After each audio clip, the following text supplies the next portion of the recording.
So there. let's talk about LinkedIn.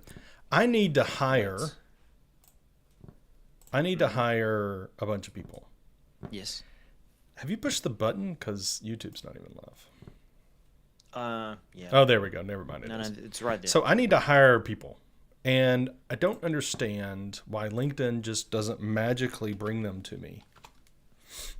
Because I need a project manager, someone who loves to, manage projects, and at a rewarding company. I need someone who is a custom or a developer like SPFX, SharePoint, Microsoft 365 developer.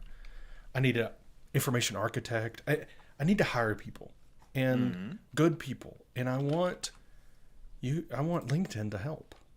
Why doesn't it? Well, it's got all the information about who you are and what you've done if you've entered it into LinkedIn. So Yeah. it should be just a case of a bit like online shopping. I want my message to go out to this audience. Is that not how it works? I don't know. It hasn't. I mean, don't get me wrong. Definitely have made some great connections there, and I just, people relegate the LinkedIn as the social network for work, and I've seen people argue this about, oh, you shouldn't post personal stuff on LinkedIn. Yeah. It's because it's just for business. Is it? I don't know. But anyway, I just feel like maybe LinkedIn's misunderstood. Oh, well, I know for recent experience, that the LinkedIn group / page thing is a little confusing when you're trying to use it as a user group. Yeah. I mean, it has a few things that mean you can reach people with events and reach out to your network, which is cool. But just that I have to go and create an event in a page, but then talk about it in a group, feels like it's not really cohesive. Yeah, I don't know. It is. I think it's something that people want it to be certain things, and it's just not. That's not really the intent, the purpose of it. I don't know.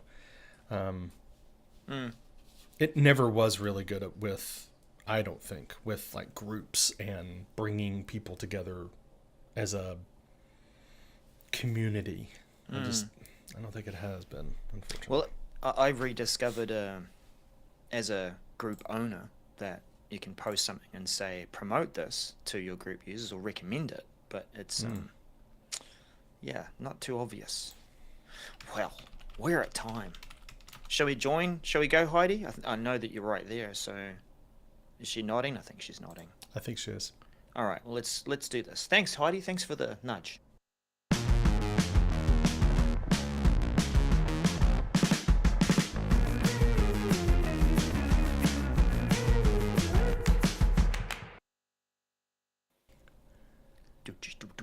Hello, everyone. Welcome to episode 231.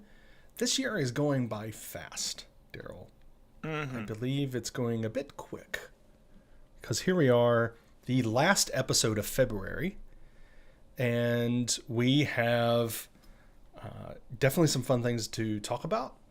But of course, at the top of the show, while we have your attention, we want to make sure that we highlight the fact that you, those that are watching this on LinkedIn or YouTube or listening to the podcast, yes, you need to be following us. So make sure on all the socials you're following us at 365 MCS. That's 365 Message Center Show. So 365 MCS. And when you are on YouTube, make sure you're subscribed. You've thumbs up. Is that a word? Liked the episode. You've liked. Well, anyway, you've clicked the thumb up. You've liked the episode. That helps others find us. And of course, make sure you tinkle the little bell. We're going to do that by. Last week we did our heel, and we're going to kind of do that a little bit again, but it's going to be a a reverse flying kick is the way we're going to do it. It's Wow, gonna be you're like a getting karate into kick. like martial arts and things now? That's correct. Reverse flying So that's kick. how What you're does going that to hit the look bell. like, Daniel? Let me just give you a bit more room on the screen to show us that. So on the after show, I will show you exactly how to do that. Yeah. Looking forward to it. Yeah. So make sure you're following us, everyone, so you can then tag us with stuff that you see coming in your tenant and things that break if they do, or whatever. Let us know. We'd love to engage with you.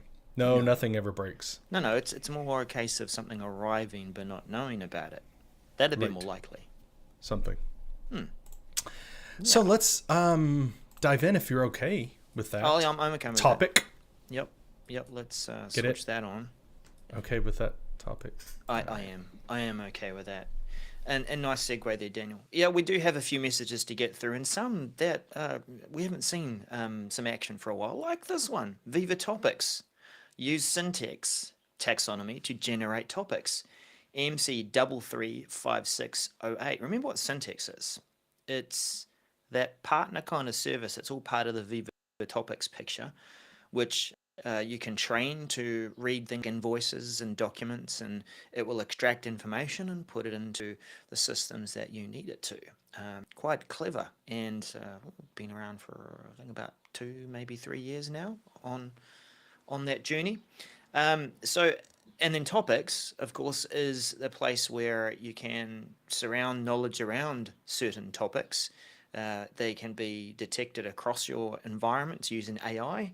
It brings together pages, and it has a human component, of course, where you get your subject matter experts and people that curate that knowledge.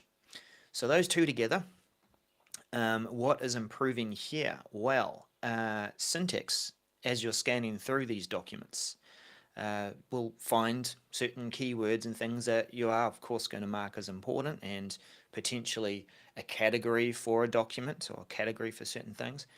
That could become a topic in its own right. And that's what's happening, Daniel, that bringing those two together, you'll be able to consume the topics or things that have been identified as keywords as topics within Viva Topics, bringing what you're scanning together with the knowledge that you might be curating in those topical pages. Does that sound interesting?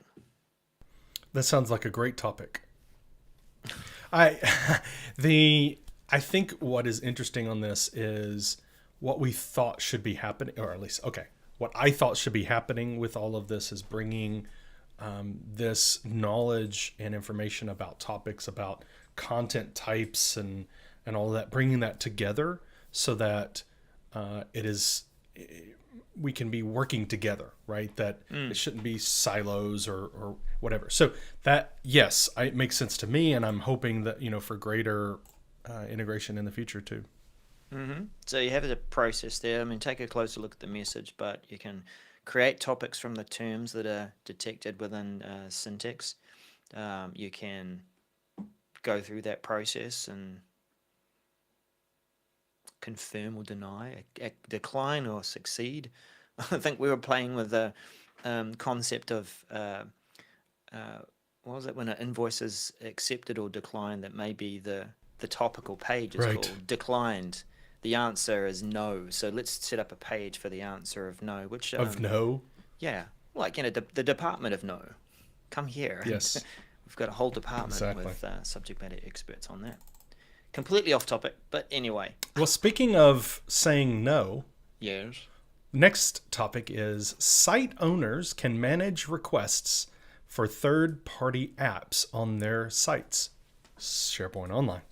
This is MC335624, and this is really just a modernization of the my requests, or your request, I guess I should say, in the site content. So it is really just the ability to see those requests and take back those requests, withdraw them for those third-party apps. So when you're going in the SharePoint Online store and want to add an app to the site collection, of course, the request is sent to the tenant admins, but this way you can withdraw a request if you would like, or you can also see a status of your request in there as well. So just a modernization of that, and that's rolling out the early March, so almost nowish, and completed by mid-March for targeted release, and then standard release early April to mid-April is the target for the rollout for this. It's as simple as that. Yep. Yes.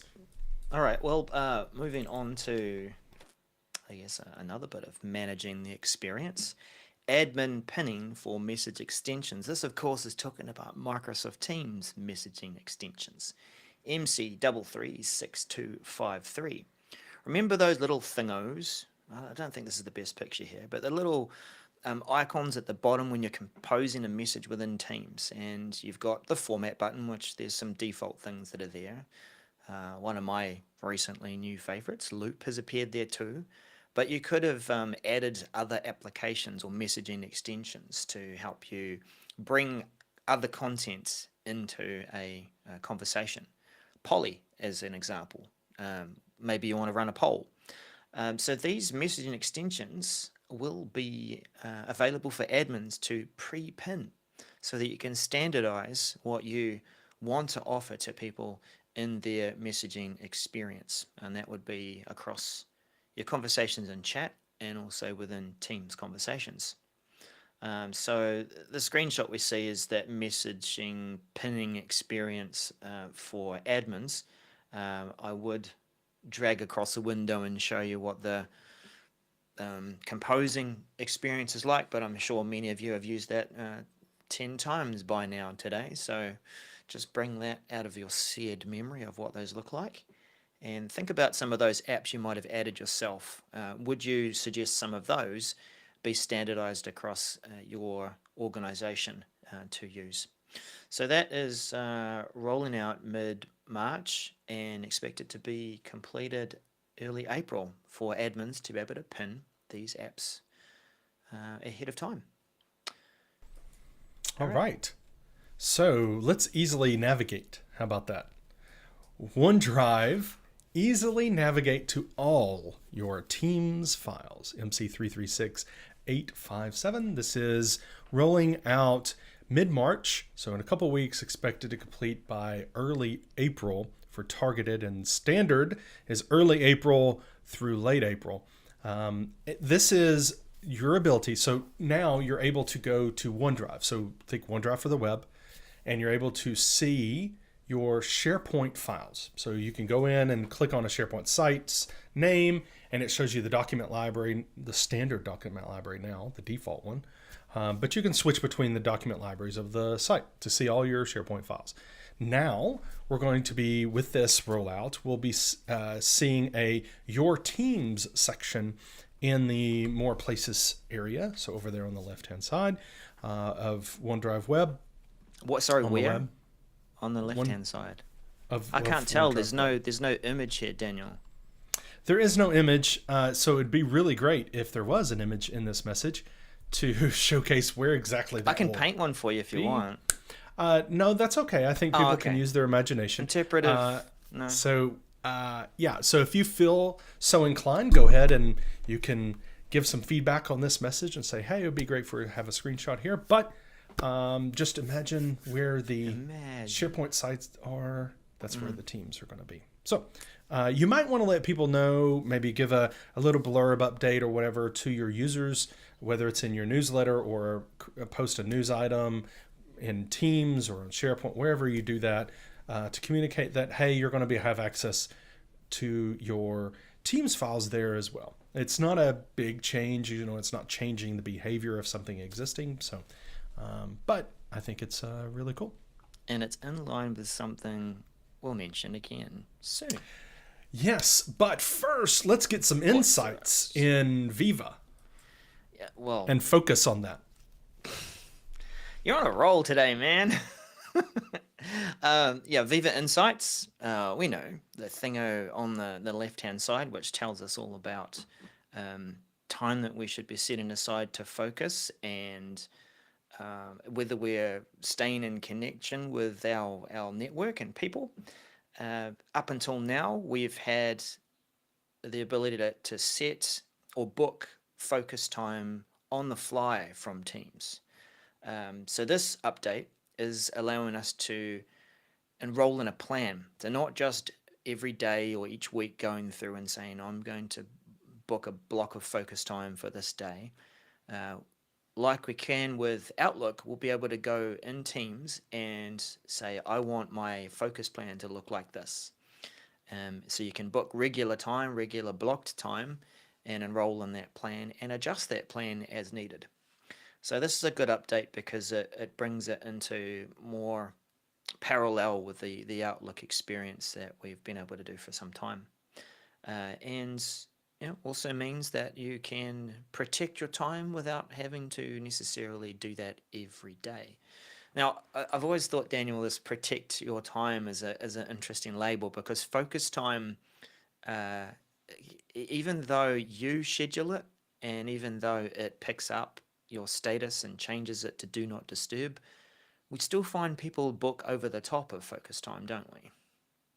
Most certainly. And just like they overbook other meetings. Mm-hmm. So it is something that I think, I was talking about this yesterday with some folk. This whole, and I don't know if it's a pandemic or if it's just the different, because we've focused or we've moved to virtual meetings primarily, or what it is, but the whole being in meetings all day long and double booking meetings and triple, and this expectation that I feel like people have, that if I send you a meeting invite, you're going to be there, whether you have time or not. So I think really this is a technology part of a really what you need. Cultural change that needs to happen in organizations that already have it, is that we have to respect our calendars. And if someone is not available, then don't send them a meeting invite at that time, right? Just don't even send it to them, because if you send them a meeting invite knowing that they're not going to show up, then you're giving them pressures to show up, right? Or an expectation. So I feel like things like this that can help us really have a focused plan is good. It's just part of that culture you need to have in your organization. Interesting question here from Peter, or Pete. Is there a message to meeting organizers when they schedule over focus time? I think that's a really good feature request, because we've got one now where if you send an email, you'll have Insights or Viva Insights tell you, do you want to schedule this so that it sends it during work hours? So I think a similar one, right? That goes ahead and checks someone's calendar and says, yeah, this time is actually for focus. But I agree with you that the functionality is there, though, and has been there for a very long time in Outlook, to say, let me see this scheduling assistant to see if people are actually available. Yeah. So internally, that's what people should be using when they're scheduling meetings. Now, externally, of course, we're kind of up the creek there, but I feel like that's the case. But could it be that it would be more proactive? Maybe somebody didn't check that out. Then, just like you're sending something to someone's out of office, that they're out of office. You can get alert when you're sending them a message in Teams, and it pops up, hey, this person's out of the office. Why couldn't it be something like that, where you get a message, you're scheduling this over, when this person and this person is not available? Yep. I think that would be nice. Fantastic idea. Yep. So this is rolling out now-ish. Well, I mean, it's early March here, Daniel. We've got the 1st of March here, I know. To late March. So let's see how this comes out and whether you can protect your time more effectively with this feature. You're going to take us back to OneDrive and SharePoint and Teams, Daniel. Take it on back. Yes, OneDrive and SharePoint. Access your Teams standard and private channel files. MC336858. This is rolling out late March, expected early April, for targeted release and standard release early April, rolling out late April to late April. So this is another message where there's no screenshots. It would be great. I'm told that the team is working on it, and we'll add that in there eventually. Yeah, I am. I'm But gonna paint one. nice. But this is where, when you go to a SharePoint site for your Teams channel, right? You can open that directly. You can open it from the Files tab and say open in SharePoint, whatever. But you're going to have a section called In Channels when you go to that document library on that Teams connected site. And that's great. So it's going to say, here are the files in the channels, as well as, the whole move copy picker. When you're going through that, you'll be able to see them as well. But what I think is key on this and exciting about this is there will be, being able to see, private channel files that you have access to. So if you're a member of a private channel, being able to see that those files as well. And I think this has been a big issue for people trying to stay organized. Before Teams came along, your files were on your desktop or on your laptop because they were being synced with the OneDrive sync client, right? So you had those virtual folders, or you would go into SharePoint and navigate around to get your files, or however. But with Teams, files are kind of all over the place because they're in standard channels, yes, and so, but you have to visit each channel in Teams to see those files, or you can go to SharePoint and see in folders. But then private came along channels, and you're like, how am I supposed to see all these together? And you can't, right? But this is bringing that back to helping us to be able to do that. How about that, Daniel? Is that kind of good? We imagine it to be down the left-hand side, and it'll be this expansive kind of click on it to expand and show. For those that are in the audio podcast, just know that Daryl has drawn some... Driveled some interesting things on the screen. Yeah. Okay. Thank you. Upvotes, if you will. Thank you. Cool. Good feature. It is going to make an impact because it makes it easier to traverse and find those things. Next message. We've got, we're into quick mentions now, Daniel. LinkedIn integration coming to Microsoft Teams. And it sounds bigger than it is. But, when we go to Outlook today, we can see a LinkedIn tab that tells people a little about you, and that's great. We'll now see that also within Teams. When you go to chat with someone on a one-on-one chat, you can recognize the titles along here. Your chat, of course, where you're having your conversations, the files you might have shared, the organizational tab.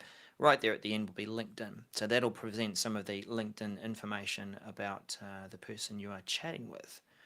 So that is rolling out mid-March and completes early April. Yeah, I think that'd be good to, especially when you're connecting with external people, to see some information about them. That'd be great. All right, next up, we have Microsoft 365 Admin Center. Hey, that's what we're looking at. Yeah. Creating more granular email notifications for service issues. I like how these titles of these messages really tell us, kind of it's the body of the message, could be sometimes. But that's exactly what this is about, being able to sign up. There's 2 new actions that we can sign up for that will give us a little bit more granularity on, if there's issues to get those notifications. And so one is issues in your environment that require action. Now, that's Microsoft determining that it requires action. And the second is issues with priority accounts.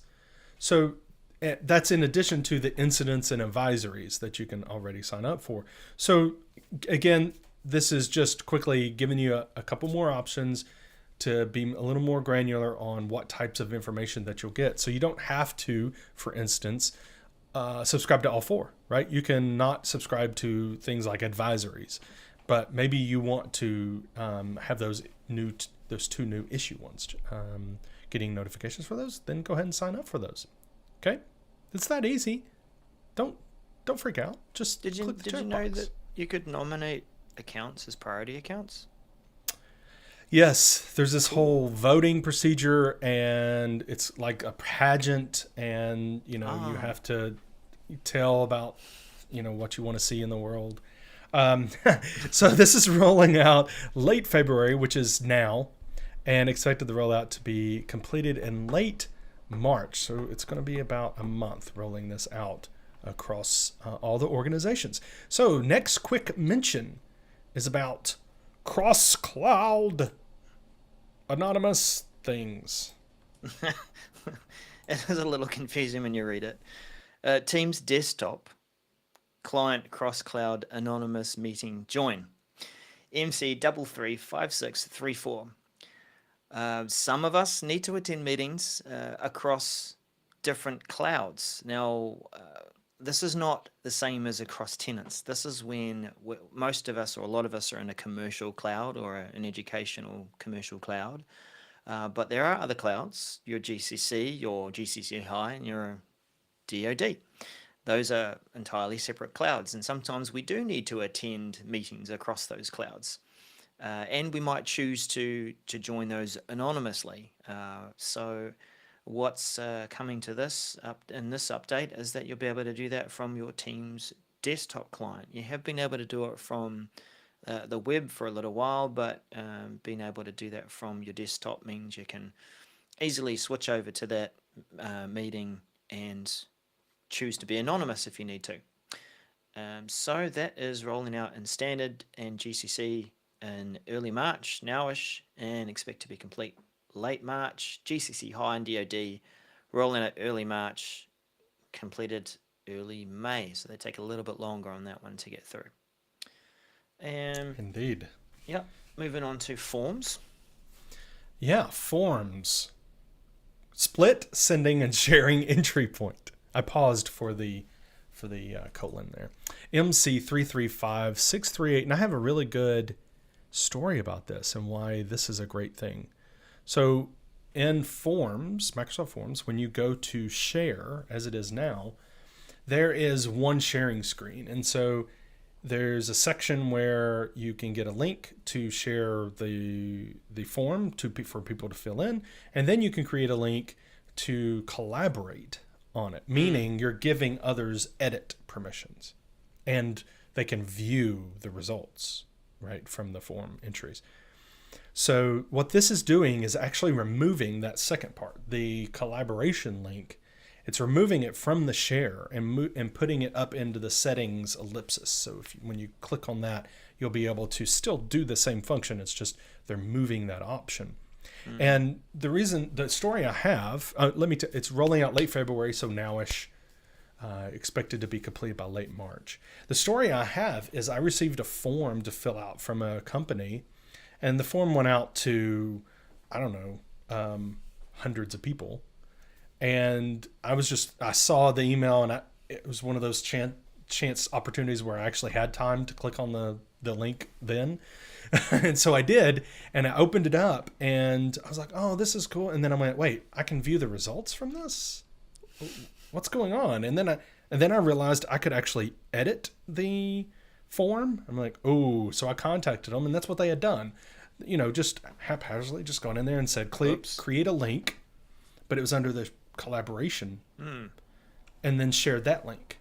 So I think this will help remove that oops kind of moment when sharing. I'll be inclined to add maybe some questions around who wants coffee, who wants tea, how many sugars, just to the bottom of that form as an order.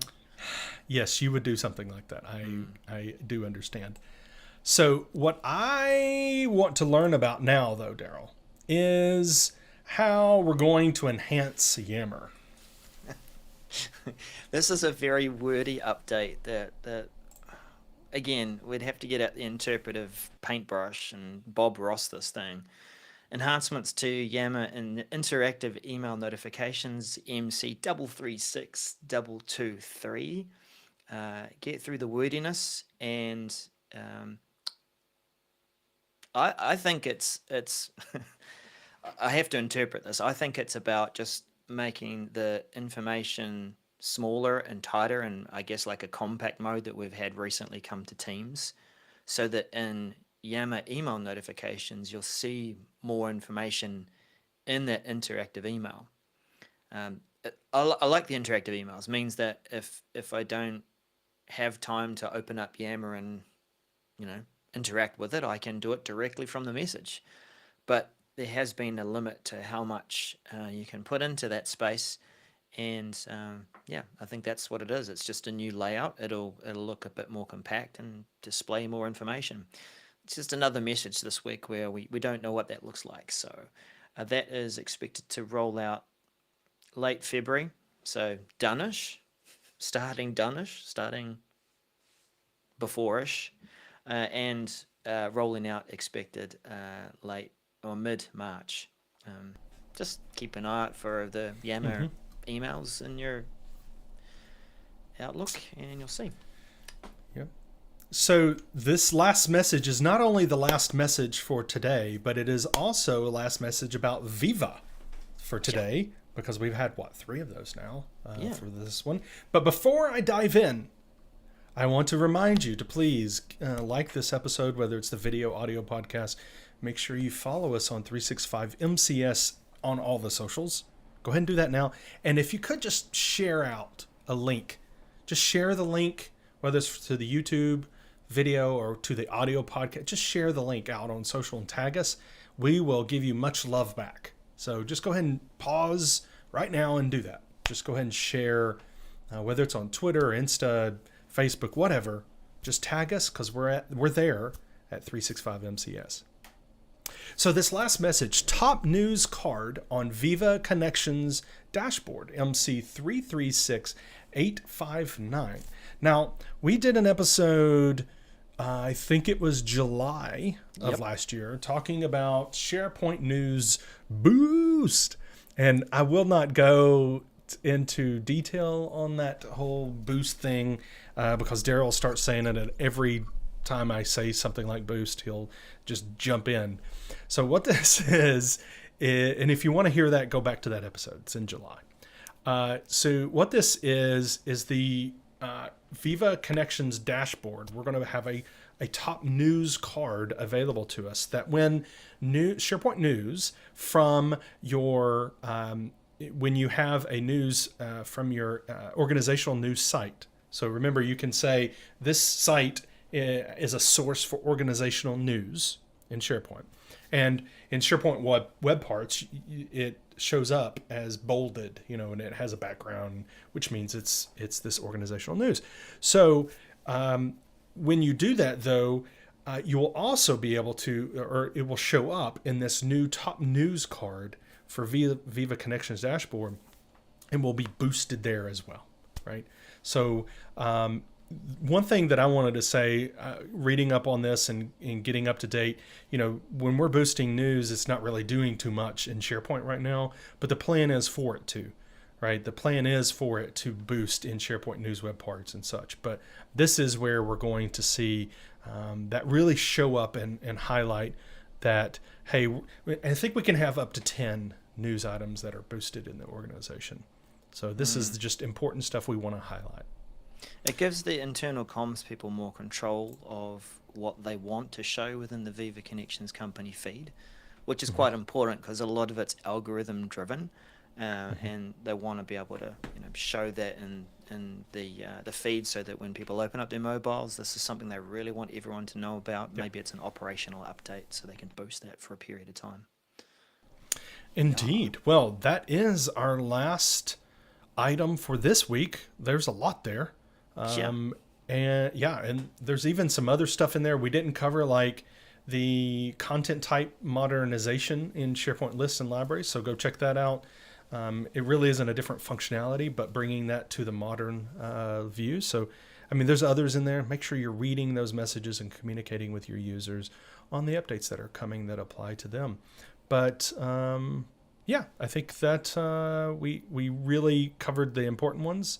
Daryl, do you have anything last to say before people go and share this episode out on the socials? Just keep engaging with us throughout the week. I know Daniel and I, we have a habit of occasionally checking the admin center, the message center, to see what has arrived. I know that some that do watch the show are in that kind of habit too. It's good to be able to have a discussion about this throughout the week too, if we see something that's quite interesting or important or impactful, and discussing how we might prepare and send that message out. So that people are made aware of that. So yeah, just keep an eye out for those sorts of things. We love to have a discussion about that, and we'll see you again next week. Bye-bye. See ya.